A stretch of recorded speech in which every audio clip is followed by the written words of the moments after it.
डोंबिवलीत court marriage नंतरही नवरीला घेऊन कुटुंब फरार झालं। प्रेमविवाहाला मुलीच्या कुटुंबाचा विरोध होता अशी माहिती समोर येते। पत्नी हरवल्याची तक्रार घेऊन पतीनं मानपाडा पोलिसात धाव घेतली। या प्रकरणी गुन्हा दाखल करण्यात आलेला आहे। पोलीस तपास सुरू आहे। 4 चौघात लग्न लावून देतो असं म्हणत मुलगीला घेऊन कुटुंब फरार झालंय।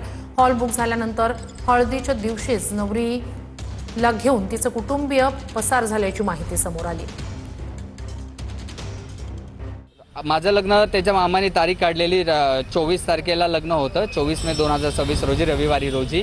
तर तिच्या मामांनी तिला काल रात्रीच म्हणजे 21 तारखेला रात्री 12:30 ते 1:30च्या सुमारास तिला तिथून घरातनं ते लोक जबरदस्ती घराबाहेर घेऊन गेले। आता ते कुठे घेऊन गेलेले आहेत त्याबद्दल काहीच मला कल्पना नाहीये। आणि तिचे आई, तिचे वडील, तिचे मामा, तिच्या मामाचे सासरे आणि तिचे मावशी जे आहेत त्यांच्या सगळ्यांचा मोबाईल बंद आहेत। कोणाचाही मोबाईल लागत नाहीये। ते पण आम्ही तक्रार मानपाडामध्ये पोलीस स्टेशनमध्ये दिलेली